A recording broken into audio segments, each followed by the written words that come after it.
જુઓ મિત્રો, જો ગુજરાતમાં સરકારી બસની નોકરી મેળવવાનું સપનું છે ને, તો આજના આ વિશ્લેષણમાં એક જબરદસ્ત અપડેટ છે. જીએસઆરટીસીએ ડ્રાઈવર, કંડક્ટર અને હેલ્પરની 2026ની બમ્પર ભરતી માટે આખા નિયમો જ બદલી નાખ્યા છે. આ નવો રિક્રુટમેન્ટ રૂલ બુક ખરેખર એક ગેમ ચેન્જર છે. ચાલો સીધા જ સમજીએ કે આખરે એવો તે કેવો મોટો ફેરફાર થયો છે જેણે આખી રમત પલટી નાખી છે. હવે સૌથી મોટો પ્રશ્ન એ ઊભો થાય છે કે શું ઉમેદવારો જીએસઆરટીસીના ઇતિહાસના આ સૌથી મોટા અને અચાનક થયેલા ફેરફાર માટે ખરેખર તૈયાર છે? અત્યાર સુધી જે જૂની પદ્ધતિથી ગોખીને તૈયારી થતી હતી ને, એ હવે સાવ ભૂલી જવી પડશે. કારણ કે પસંદગીનું આખું માળખું હવે 360 ડિગ્રી બદલાઈ ગયું છે. પહેલાં કેવું હતું? અરજીઓના આધારે મેરિટ બનતું, શોર્ટલિસ્ટિંગ થતું અને પછી પરીક્ષા લેવાતી. પણ બસ અહીં જ સૌથી મોટો આંચકો છે. નવી સિસ્ટમ મુજબ હવે ફોર્મ ભરનાર દરેક ઉમેદવારે ફરજિયાતપણે ઓએમઆર આધારિત લેખિત પરીક્ષા આપવી જ પડશે. એટલે સીધી વાત છે, મેદાનમાં ટકી રહેવું હોય તો પહેલાં લેખિત પરીક્ષાનો સામનો તો કરવો જ પડશે. અને હા, એક બીજી ખાસ વાત, આ લેખિત પરીક્ષા માટે કોઈ લઘુત્તમ પાસિંગ માર્ક્સ એટલે કે મિનિમમ કટ ઓફ નક્કી નથી કરાયો. પણ એક બહુ મોટો ખતરો છે. જો કોઈ ઉમેદવાર 0 કે તેથી ઓછા એટલે કે નેગેટિવ માર્ક્સ લાવે છે ને, તો એ સીધા જ રેસમાંથી બહાર. એમને આગળના કોઈ પણ રાઉન્ડ માટે બોલાવવામાં જ નહીં આવે. ખેલ ત્યાં જ ખતમ. અને આ બધું ક્યારે થશે? બસ માત્ર 1 થી 1.5 મહિનામાં. આ આંકડો મગજમાં છાપી લેજો. નવા નિયમો સત્તાવાર રીતે આવી ગયા છે, એનો સીધો અર્થ જ એ છે કે આવનારા માત્ર 1.5 મહિનાની અંદર આ વિશાળ ભરતી પ્રક્રિયા શરૂ થવાની પૂરેપૂરી શક્યતા છે.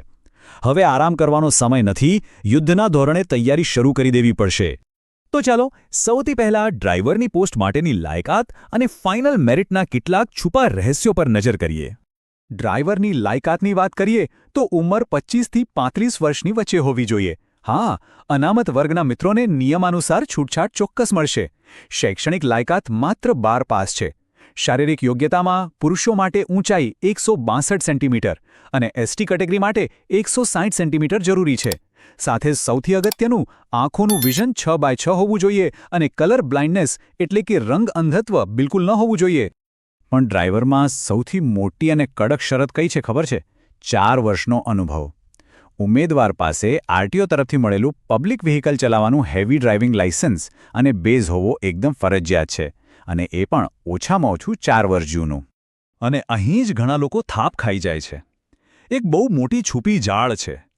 જો કોઈએ પોતાનું લાયસન્સ સમયસર રિન્યૂ નથી કરાવ્યું અને વચ્ચે બ્રેક પડ્યો છે, તો સાંભળી લેજો, તે બ્રેકનો સમયગાળો પેલા 4 વર્ષના અનુભવમાં બિલકુલ ગણવામાં નહીં આવે. ભલે તમે એ સમય દરમિયાન કોઈ ટ્રાન્સપોર્ટ કંપનીમાં ગાડી ચલાવતા હો, એ માન્ય નહીં ગણાય. લાયસન્સ એકદમ સળંગ અને વેલિડ હોવું જ જોઈએ. હવે સમજો ડ્રાઈવરના મેરિટનું સૌથી મોટું રહસ્ય. ફાઇનલ મેરિટમાં 100 માર્ક્સની જે પેલી ઓએમઆર લેખિત પરીક્ષા છે ને, એનું વેટેજ માત્ર 40% જ છે. જ્યારે ખરી રમત તો 50 માર્ક્સની ડ્રાઇવિંગ ટેસ્ટની છે, જેનું વેટેજ સીધું 60% રાખવામાં આવ્યું છે. એટલે કે માત્ર પેપર પાસ કરવાથી કામ નહીં ચાલે. તમારી ડ્રાઇવિંગ સ્કિલ અહીં સાચો ગેમ ચેન્જર સાબિત થશે. તો આખું ફનલ કેવી રીતે કામ કરશે?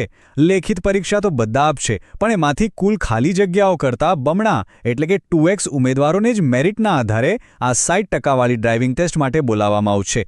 આ પ્રેક્ટિકલ ડ્રાઇવિંગ ટેસ્ટ 50 માર્ક્સની હશે અને ધ્યાન રાખજો, આમાં પાસ થવા ઓછામાં ઓછા 35 માર્ક્સ લાવવા ફરજિયાત છે, નહીંતર સીધા બાર.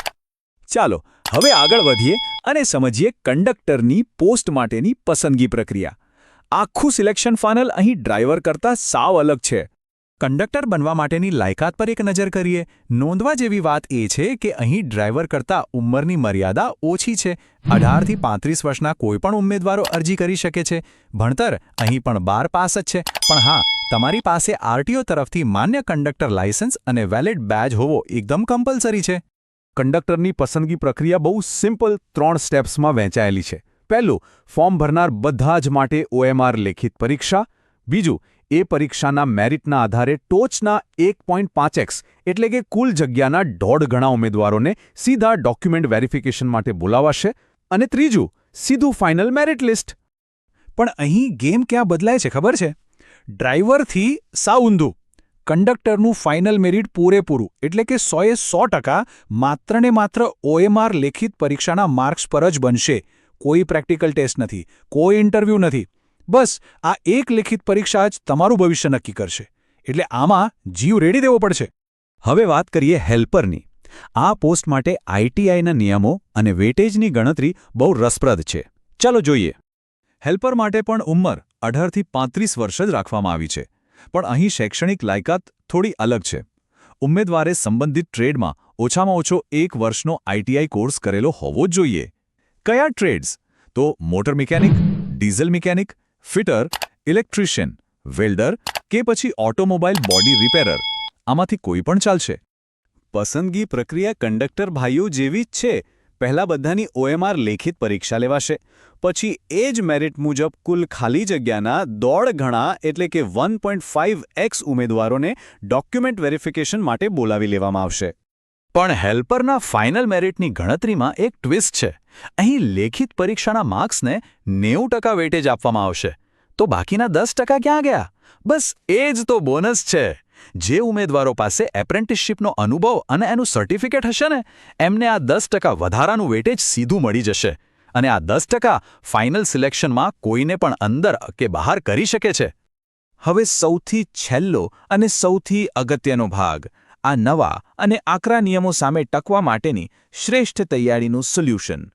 આખી નવી સિસ્ટમ મુજબ સ્માર્ટ વર્ક કરવા માટે એક જોરદાર વ્યવસ્થા કરી છે. આજના જે પણ મિત્રો આ નોકરી માટે તૈયારી કરી રહ્યા છે ને, એમના સુધી આ માહિતી અચૂક પહોંચાડી દેજો.